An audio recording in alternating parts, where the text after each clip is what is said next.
नमस्कार दोस्तों, मैं सिद्धांत ओलंपिक स्टडी में आपका बहुत बहुत स्वागत है। दोस्तों, ग्रामीण शोध प्रणाली चैप्टर के अंतर्गत ये हमारा थर्ड पार्ट है। इसके पहले हमने 2 पार्ट ऑलरेडी अपलोड कर रखा है। अगर आपने दोनों पार्ट नहीं देखा है तो पहले आप दोनों पार्ट देखिए एंड देन आप थर्ड पार्ट देखिए, ठीक है। आपको बता दूं, क्विक रिवीजन सीरीज का हमने एक अलग से प्लेलिस्ट भी बनाया हुआ है आप लोगों की सुविधा के लिए, ताकि आप लोग कन्फ्यूज ना हो। नंबरिंग वहाँ पर दे रखी है 1 2 3 4 करके, ठीक है। सारे के सारे डेटा लाइन से मौजूद हैं। आगे बढ़ने से पहले बता दूँ, ये हमारा ई बुक है। अगर आप लोग ग्रामीण परिवेश का बेस्ट कंटेंट चाहते हैं एग्जाम पॉइंट ऑफ व्यू को ध्यान में रख के, तो आप ये हमारा ई बुक बाय कर सकते हैं। चलिए शुरू करते हैं। सामाजिक सर्वेक्षण। सामाजिक सर्वेक्षण वैज्ञानिक एवं व्यवस्थित विश्लेषण की एक पद्धति है जिसके द्वारा निश्चित एवं परिभाषित उद्देश्य के अनुरूप किसी सामाजिक घटना, समस्या अथवा जनसंख्या का अध्ययन किया जाता है।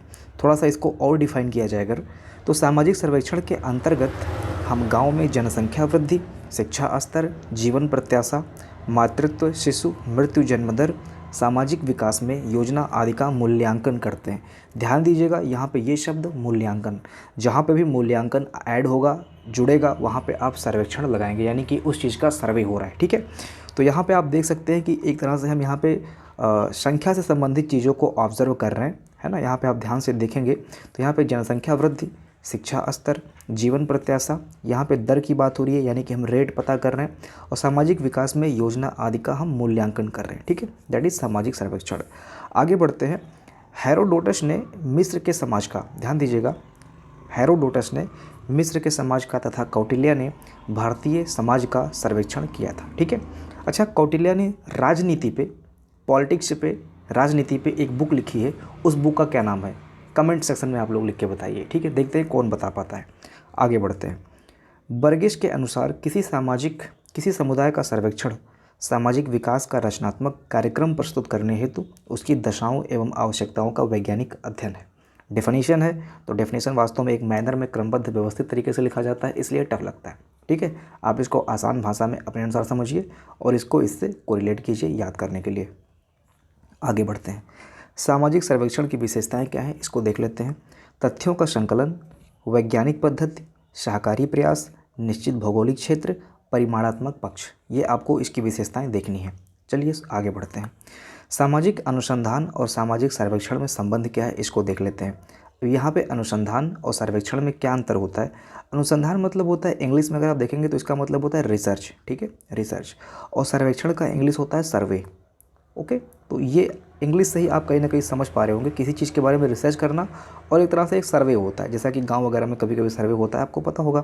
तो यहाँ पे देखेंगे अगर आप, तो इन दोनों की प्रकृति, उद्देश्य और पद्धति में समानता होने के कारण इनमें कोई विशेष भेद नहीं माना जाता है, ठीक है। तो यहाँ पर क्या है, दोनों की प्रकृति दोस्तों, किसी चीज़ के बारे में नॉलेज गेन करना होता है उसके विकास के लिए, उसको समझने के लिए। तो यहाँ पर इनकी जो विशेषता होती है, इसमें कोई बहुत ज़्यादा भेद नहीं होता है, ठीक है। आगे बढ़ते हैं। सामाजिक सर्वेक्षण के उद्देश्य, अगेन यहाँ पे उद्देश्य लिखा हुआ है, इसको आप लोग समझ लीजिए। सामाजिक घटना का वर्णन करना, सामाजिक समस्याओं का वैज्ञानिक अध्ययन, कार्य कारण संबंधों की खोज। विशेषता है दोस्तों, तो यहाँ पे पॉजिटिव जो तथ्य होंगे वही सारे यहाँ पे इन्वॉल्व किए गए होंगे, ठीक है। और जहाँ पे सीमाएँ होती हैं वहाँ पे नेगेटिव तथ्य इन्वॉल्व होता है। तो सामाजिक सर्वेक्षण के प्रकार, अब प्रकार आप लोग देख लीजिए। प्रकार में पूछ लेता है कि निम्नलिखित में से कौन सा सामाजिक सर्वेक्षण का प्रकार नहीं है। तो ये प्रकार आपको याद रखने हैं, जैसे जनसंख्या तथा निदर्शन सर्वेक्षण, गुणात्मक, और ये इसमें एक और होगा पूर्वगामी तथा मुख्य सर्वेक्षण, ठीक है। तो ये टाइप करके पूछ लेता है एग्जाम में कि कौन सा प्रकार है, कौन सा प्रकार नहीं है। तो इस टाइप से क्वेश्चन बन सकता है, ओके। आगे बढ़ते हैं। सामाजिक सर्वेक्षण की सीमाएँ मतलब मैंने बताया था कि यहाँ पर क्या होता है, यहाँ पर लिमिट्स होती हैं, यानी कि नेगेटिव चीज़ें होती हैं वो इन्वॉल्व होती हैं। तो अधिक समय लेने के कारण यह खर्चीली विधि होती है। सिद्धांतीकरण की कमी होती है। सिद्धांतिकीकरण लिखा हुआ है, आई थिंक सिद्धांतीकरण होना चाहिए, लेकिन सिद्धांतिकीकरण भी हो सकता है। जो भी सही होगा उसको आप लोग चेक कर लीजिएगा। सिद्धांतिकीकरण की सीमाएं एवं संभावनाएं, सीमित संभावनाएं होती हैं इसमें। संदेहास्पद विश्वसनीयता कार्यप्रणाली, यानी कि जो विश्वसनीयता होती है इसमें वो संदेहास्पद होती है। अगला पॉइंट है दोस्तों ऐतिहासिक अनुसंधान विधि, महत्वपूर्ण टॉपिक है, ठीक है। तो ऐतिहासिक अनुसंधान विधि का मतलब होता है भूतकाल से संबंधित होता है। ऐतिहासिक मतलब क्या होता है, इतिहास हो गया, और इतिहास पास्ट से संबंधित होता है, यानी कि भूतकाल से संबंधित होता है। तो वही हो गया ऐतिहासिक अनुसंधान विधि। इसके अंतर्गत दोस्तों इसका मुख्य उद्देश्य भूतकाल के आधार पर वर्तमान को समझना एवं भविष्य के लिए सचेत करना। ठीक है, तो ये ऐतिहासिक का मतलब क्या होता है, ये एग्जाम में क्वेश्चन पूछ सकता है। ये अतीत के प्रभाव का मूल्यांकन करने में मदद करता है तथा साथ ही वर्तमान के संदर्भ के प्रभावों को जानने में मदद करता है। अतीत का मतलब होता है पास्ट। ठीक है, पास्ट, अतीत में क्या हुआ, बोलते नहीं कि अतीत में क्या हुआ, तो उसका मतलब होता है पास्ट। ओके, तो यह 2-3 चीज़ें हैं, ध्यान दीजिएगा यहाँ पे। एक है कि यह भूतकाल के अनुसंधान से संबंधित है और यहाँ पे इसका मुख्य उद्देश्य क्या है, भूतकाल को आधार बना के वर्तमान को समझना एवं भविष्य के लिए सचेत करना। और यहाँ पे क्या है, अतीत के प्रभाव का मूल्यांकन करने में ये मदद करता है तथा साथ ही में वर्तमान के संदर्भ के प्रभावों को जानने में सहायक होता है। आगे बढ़ते हैं। वैज्ञानिक पद्धति, इसके अंतर्गत जिसमें केवल तथ्यों का अध्ययन करके ही ज्ञान नहीं प्राप्त किया जाता है बल्कि तथ्यों को क्रमबद्ध एवं व्यवस्थित किया जाता है। तो मैंने बताया था जहाँ पर भी वैज्ञानिक पद्धति लिखा मिलेगा वहाँ पे ये क्रमबद्ध और व्यवस्थित, ये 2 शब्द जरूर आएंगे। ठीक है, तो यहाँ पे इसके अंतर्गत हम तथ्यों को सिर्फ अध्ययन ही नहीं करते हैं बल्कि उनको क्रमबद्ध और व्यवस्थित करके सारी चीज़ों का विश्लेषण करते हैं। अतः यह एक ऐसी पद्धति है जिसके माध्यम से सामाजिक समस्या का अध्ययन किया जाता है। सत्य के ज्ञान के लिए हम वैज्ञानिक पद्धति का अनुसरण करते हैं, यानी कि यहाँ पे हम एक्यूरेट डेटा फाइंड करते हैं वैज्ञानिक पद्धति के माध्यम से। ठीक है, आगे बढ़ते हैं। अगला है वैज्ञानिक पद्धति की कुछ विशेषताएं हैं, इसको आप लोग चेक कर लीजिएगा। निश्चितता है, सत्यापनशीलता है, कार्य कारण प्रभाव का संबंध है, तार्किकता है, भविष्यवाणी की क्षमता है, वस्तुनिष्ठता है। ये सारी क्या है, वैज्ञानिक पद्धति की विशेषताएं हैं। आगे बढ़ते हैं। अगला टॉपिक है जो कि मोस्ट इंपॉर्टेंट है, ये भी आप समझते चलिए, ऑब्जर्वेशन यानी कि अवलोकन। 3 लाइन है, तीनों लाइनें काफ़ी इंपॉर्टेंट हैं। विज्ञान अवलोकन से प्रारंभ होता है और पुनः सत्यापन के लिए अंतिम रूप से अवलोकन पर ही लौट कर आना पड़ता है। यह किसका कथन है, गुडे एवं हार्ट का, मोस्ट इम्पॉर्टेंट। ठीक है, अगला जो इम्पॉर्टेंट है वो है अवलोकन में घटनाओं को देखना, सुनना, समझना और उन्हें लिखना भी होता है। अवलोकन मतलब होता है ऑब्जर्वेशन, यानी कि उसको हम देखेंगे। फॉर एग्जांपल के लिए मैं बताता हूँ, अगर कोई एक्सीडेंट होता है, आपने मूवी में देखा होगा, जो भी संबंधित ऑफिसर होता है वो आता है, देखता है, सुनता है, लोगों से पूछता है कि भाई हुआ क्या है, कोई चश्मदीद गवाह वगैरह है कि नहीं, फिर चीज़ों को समझता है और अपने डायरी में उसको नोट करता है। इसके बाद में फिर वो आगे फॉरवर्ड करता है। ठीक है, तो यही चीज़ें हैं कि ऑब्जर्वेशन में दोस्तों घटना को देखना, सुनना, समझना और उन्हें लिखना भी होता है। और यह पूर्व नियोजित उद्देश्य, पूर्ण एवं तथा सैद्धांतिक मान्यताओं से संबंधित है। ठीक है, तो ये आप देख लीजिएगा, पूर्ण तथा सैद्धांतिक मान्यताओं से संबंधित है। और मोस्ट इम्पॉर्टेंट लाइन ये है दोस्तों, अवलोकन को हम वैज्ञानिक विधि की शास्त्रीय विधि भी कहते हैं। ठीक है, वैज्ञानिक विधि की शास्त्रीय विधि भी कहते हैं। शास्त्रीय जहाँ पे जुड़ता है इसका मतलब है कि पुरानी से पुरानी टेक्निक। ठीक है, यानी कि वैज्ञानिक पद्धति की ये पुरानी टेक्निक है, ऐसा आप अपने भाषा में बोल सकते हैं। शास्त्रीय विधि ही होता है। ओके, तो पुरानी विधि है कि मतलब अगर वैज्ञानिक पद्धति स्टार्ट भी हुई थी तो यहीं से हुई थी कि लोग पहले उसको सुनते थे, देखते थे, समझते थे और फिर उसको लिखते थे और इसी बेस पे वो डिसीजन निकालते थे। तो ये बहुत पुरानी विधि है अवलोकन, इसीलिए इसको हम बोलते हैं शास्त्रीय विधि। ठीक है, तो ये तीनों चारों लाइन काफ़ी इंपॉर्टेंट है जो कि ऑब्जर्वेशन यानी कि अवलोकन से संबंधित है। ठीक है, अब यहाँ पे अवलोकन की कुछ विशेषताएं हैं जिसमें से पहली लाइन काफ़ी इंपॉर्टेंट है। यहाँ पे आप देख सकते हैं, अवलोकन विधि में मानव इंद्रियों का पूर्ण एवं व्यवस्थित प्रयोग होता है। देखिए यहाँ पे जब मानव इंद्रियों की बात आती है तो 5 ज्ञानेंद्रियाँ होती हैं या फिर इंद्रियाँ होती हैं। आप लोग कमेंट सेक्शन में बताइए कौन कौन सी होती हैं। 2-3 मैं बता देता हूँ। आँख होता है, कान होता है, नाक होता है। ठीक है, 3 मैंने बताया, 2 आप लोग कमेंट में लिख के बताइए, आँख, कान, नाक के अलावा और 2 ज्ञानेंद्रियाँ कौन सी होती हैं। तो यहाँ पे देखिए, यहाँ पे लिखा हुआ है कि अवलोकन विधि में ज्ञानेंद्रियों का पूर्ण इस्तेमाल होता है। कैसे, यहाँ पे आप देख सकते हैं, कान का काम है सुनना, आँख का काम है देखना, ठीक है, दिमाग का काम है समझना और लिखना। चलो ठीक है, लिखना मैं बताऊंगा नहीं, ये यहाँ पे आ गया वो ज्ञानेंद्रिय जिसकी मैं बात कर रहा था। नहीं, वो ज्ञानेंद्रिय नहीं आई है। ठीक है, आप लोग कमेंट सेक्शन में बताइए, यहाँ पे मैं पजल कर रहा हूँ ताकि आप लोग समझे चीज़ों को। सो यहाँ पे देखिए, यहाँ पे क्या है कि ज्ञानेंद्रियों का पूर्ण इस्तेमाल। नेक्स्ट पॉइंट है, इस विधि में अवलोकनकर्ता स्वयं घटना स्थल पर उपस्थित होकर घटनाओं के बारे में प्राथमिक सूचना को एकत्रित करता है। नेक्स्ट है, अवलोकन द्वारा प्राप्त सूचना विश्वसनीय होती है और यह एक प्रत्यक्ष अध्ययन होता है, यानी कि जो भी संबंधित आदमी होता है वो खुद जाके घटनास्थल पर चीज़ों का निरीक्षण करता है, यानी कि प्रत्यक्ष रूप से सारी चीज़ों का ऑब्जर्वेशन करता है। तो यहाँ पे आप ये समझ लीजिए कि ये 2-3 विशेषताएं हैं इसकी, आप इसको समझते चलिए। और इसकी जो लिमिट्स हैं इसको भी हम आगे देखते हैं। पहले हम अवलोकन के प्रकार समझ लेते हैं। क्षेत्र अवलोकन, प्रयोगशाला अवलोकन, नियंत्रित एवं अनियंत्रित अवलोकन। अवलोकन के प्रकार दोस्तों इंपॉर्टेंट नहीं है, ठीक है।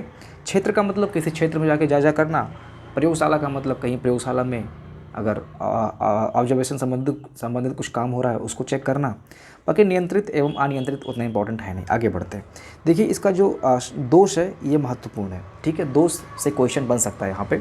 देखिए यहाँ पे अवलोकन का कार्य ज्ञानेंद्रियों विशेषकर नेत्रों द्वारा किया जाता है। आदमी जब जाता है पहली बार तो चीज़ों को क्या करता है, देखता है, यानी कि विशेषकर नेत्रों द्वारा किया जाता है।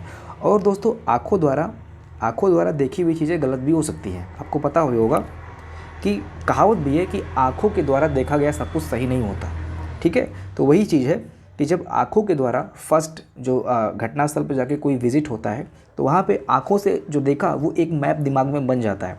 फॉर एग्जांपल के लिए मैं बता रहा हूँ कि अगर कोई महिला है और अगर कोई पुरुष है और यहाँ पे एक इंस्पेक्टर बैठा हुआ है, ठीक है, और ये दोनों शिकायत लेके आते हैं इसके पास, तो महिला की तरफ इसका झुकाव ज़्यादा होगा क्योंकि ये ज़्यादा इमोशनल होगी, ज़्यादा भावना प्रकट करेगी, ज़्यादा मतलब इसकी सुनी जाएगी क्योंकि महिलाओं की प्रायोरिटी भी होती है, ठीक है। और अगर सेम केस है दोनों का, ऐसा कुछ लग रहा है, ठीक है, तो कहीं ना कहीं ये क्या है, ये आंखों देखा डिसीजन हो रहा है ना। भाई इसने ज़्यादा रो दिया, साहब करके इसने अच्छे से बात कर लिया, ठीक है, और ये भाई साहब कठोर दिल के आदमी थे, इन्होंने अपनी बातें स्पष्ट रूप से कही नहीं या बातों को स्पष्ट रूप से नहीं कह पाया, ये भी एक कारण हो सकता है ना। तो यहाँ पर क्या हो रहा है कि थोड़ा यहाँ पर ज्ञानेंद्रियाँ कभी कभी विफल भी हो जाती हैं समझने में, ऑब्जर्व करने में। तो ये वही यहाँ पे इसका दोष है, प्रमुख दोष यही है। यहाँ पे आप देख सकते हैं यह कई बार विभिन्नता पूर्ण, अनिश्चित एवं पक्षपात ढंग से काम करता है। वही है ना, बताया ना मैंने कि प्रायोरिटी किसको दी जाती है, ये आदमी के ऊपर डिपेंड करता है। ऑब्जर्वेशन तो हो रहा है लेकिन कभी कभी क्या होता है कि प्रायोरिटी दे दी जाती है कि हाँ भाई इसकी सुन लेते हैं, इसको छोड़ देते हैं, ठीक है। तो यहाँ पर पक्षपात की संभावना बनी रहती है। अगला पॉइंट है, जब लोगों को पता चलता है कि उनके व्यवहारों का अवलोकन किया जा रहा है तो वे अपने व्यवहारों में क्या करते हैं, कृत्रिमता ले आते हैं। मतलब वो एक्टिंग करने लगते हैं कि भाई ऐसे ऐसे। आप समझ सकते हो कि आप भी थाने पे जाते हो, कम जैसे कहीं झगड़ा हुआ है, आपको किसी ने मार दिया, लेकिन जब आप थाने पे जाते हो तो आपको क्या शो करना होता है कि साहब बहुत पीटा है, ठीक है, इसके ऊपर ये धारा लगा दीजिए। तो वहाँ पे क्या किया, वहाँ आपने अपने स्वभाव में कृत्रिमता लाके रोया और चिल्लाया कि सर बहुत मारे गए हम, जबकि आपको 2 ही झापड़ पड़ा था, ठीक है। तो ये क्या होता है, कृत्रिमता ले आते हैं और पक्षपात की संभावना बनी रहती है। चलिए आगे बढ़ते हैं। निदर्शन या प्रतिदर्श पद्धति। देखिए निदर्शन टॉपिक को लेकर काफ़ी लोग कंफ्यूज हो सकते हैं। हालांकि मैंने जो वन लाइनर करवाया था, जो हमारा पहला वीडियो था ग्रामीण शोध प्रणालियाँ पे, वहाँ पे हमने निदर्शन को अच्छे से समझाया था। देखिए सामाजिक शोध में निदर्शन पद्धति महत्वपूर्ण पद्धति है। जब किसी सामाजिक समूह का अध्ययन करने के लिए कुछ इकाइयों का चयन किया जाता है जिससे समाज या समूह के गुण का प्रतिनिधित्व शामिल होता है तो उसे हम निदर्शन कहते हैं। इसमें समाज की कुछ चुनी हुई इकाइयों को लेते हैं जिसमें समूह के सभी लक्षण विद्यमान होते हैं, ठीक है। देखिए फॉर एग्जाम्पल के लिए मैं बता रहा हूँ आपको, बहुत बेस्ट एग्जाम्पल है, ठीक है। जब आप जाते हैं ब्लड चेक करवाने के लिए, जाते हैं तो क्या आपकी पूरी बॉडी का ब्लड चेक होता है क्या, ठीक है। ऐसा तो है नहीं कि आपकी पूरी बॉडी में जितने ब्लड हैं उनको निकाल के चेक किया जाता है, ऐसा तो है नहीं। हम क्या करते हैं कि कुछ सैंपल लेते हैं, ठीक है, कुछ सैंपल लेते हैं और उस सैंपल को चेक कर लेते हैं और ये अनुमान लगा लेते हैं कि हाँ पूरे बॉडी में ऐसा ही ब्लड होगा इनका, यही विशेषताएं होगी इस ब्लड की। तो वही चीज़ है यहाँ पे हम क्या करते हैं, अब आपने इस ब्लड को चेक किया और आपने एक गेस कर लिया कि सारे के सारे ब्लड में जितना भी ब्लड आपके बॉडी में मौजूद है उसकी विशेषता यही होगी जो इस ब्लड की विशेषता है। आपने सैंपल ले लिया, ठीक है, और आपने अपना डेटा लिख लिया सारी चीज़ों का जो भी आपको लिखना था। तो ऐसे यहाँ पे है, देखिए यहाँ पे किसी सामाजिक समूह का अध्ययन करने के लिए हम कुछ इकाइयों का चयन करते हैं। आप एक गांव में गए, आपने ग्राम पंचायत से मिल लिया, ठीक है, प्रधान से मिल लिया, वीडियो से मिल लिया और कंप्लीट गांव के डेटा का अध्ययन कर लिया। आपने जो भी डेटा था पूरे गांव का वो आपने इनसे ले लिया। मतलब आपको गांव में जाके एक एक आदमी से सर्वे करके डेटा नहीं लेना पड़ा, ठीक है। तो यहाँ पे आपने कुछ सैंपल लिया, इकाई ली और आपने उन्हीं से पूरा का पूरा डेटा कलेक्ट कर लिया। तो यही होता है, इसको हम निदर्शन पद्धति बोलते हैं। इसमें समाज की कुछ चुनी हुई इकाइयों को लेते हैं जिसमें समाज के सभी लक्षण मौजूद होते हैं, ठीक है। उम्मीद करता हूँ आप समझे होंगे। देखिए अगला है निदर्शन की विशेषताएं। सामाजिक अनुसंधान में निदर्शन पद्धति द्वारा विस्तृत क्षेत्र का अध्ययन सरल व सुविधाजनक ढंग से किया जाता है। ऑब्वियस ही बात है, जब पूरा गांव का डेटा आप कलेक्ट करते हैं तो काफ़ी टाइम लगता है और आपने ग्राम प्रधान से मिलकर, वीडियो से मिलकर कंप्लीट डेटा ले लिया तो समय कम लगा, मेहनत कम लगा, है ना। प्रतिनिधि इकाइयों का अध्ययन करते हैं हम, जो भी सैंपल होता है उसका अध्ययन करते हैं। विस्तृत क्षेत्र का अध्ययन इसमें पॉसिबल है, संभावित है कम समय में, ठीक है। निर्वाचित इकाइयों का बृहद अध्ययन करना पड़ता है और प्राप्त सूचनाओं का निरीक्षण और पुनर्निरीक्षण करना पड़ता है। ये इसकी विशेषताएं हैं, ठीक है। आगे बढ़ते हैं। अगला है निदर्शन के प्रकार। जो भी 4 प्रकार के निदर्शन होते हैं इसको पढ़ने की जरूरत नहीं है, आप बस इतना मान के चलिए कि दैव निदर्शन, स्तरित निदर्शन, उद्देश्यपूर्ण निदर्शन और अन्य, ठीक है। तो कोई ज़रूरी नहीं है कि आप इसको पढ़ें। आगे बढ़ते हैं। निदर्शन के जो गुण हैं इनको आप देख लीजिए। समय की बचत, धन की बचत, लोचपूर्णता, संगठन की सुविधा, परिणामों की परिशुद्धता, ठीक है। दोष क्या है? ज्ञान की आवश्यकता, उचित प्रतिनिधित्व की कठिनाई। उचित प्रतिनिधित्व की कठिनाई का मतलब ये होता है कि आपने जो सैंपल लिया है कहीं अगर वही गड़बड़ हो गया, यानी कि आपने जो सैंपल लिया है उसका डेटा आपने सही से कलेक्ट नहीं किया, तो जो भी डेटा आपने लिखा, वो जो लिख दिया है वो पूरी बॉडी में सारे के सारे जो मौजूद विशेषताएं हैं उसको भी आपने कंप्लीट गलत कर दिया है, ठीक है, गलत साबित कर दिया है। तो यानी कि जो भी प्रतिनिधित्व करेगा पूरे डेटा का वो सही होना चाहिए, ठीक है। आगे बढ़ते हैं। थोड़ा यहाँ पे वर्ड काफ़ी टफ है। आगे है, अगला टॉपिक है अनुसूची। अनुसूची दोस्तों मोस्ट इंपॉर्टेंट है और इसको भी आपको देखना चाहिए। अनुसूची क्या है? तथ्यों का संकलन है। एक सेकंड। अनुसूची तथ्यों का संकलन है। सामाजिक अनुसंधान एवं सर्वेक्षण में अनुसूची का प्रयोग अत्यंत व्यापक है। अनुसूची प्रश्नों की एक लिखित सूची होती है। ध्यान दीजिएगा, ये लाइन मोस्ट इंपॉर्टेंट है, ये इतना जितना लिखा हुआ है, ठीक है। अनुसूची प्रश्नों की एक लिखित सूची है जिसके माध्यम से अनुसंधानकर्ता क्षेत्र में आकर संबंधित व्यक्तियों से मिलकर जानकारी एकत्रित करता है, ठीक है।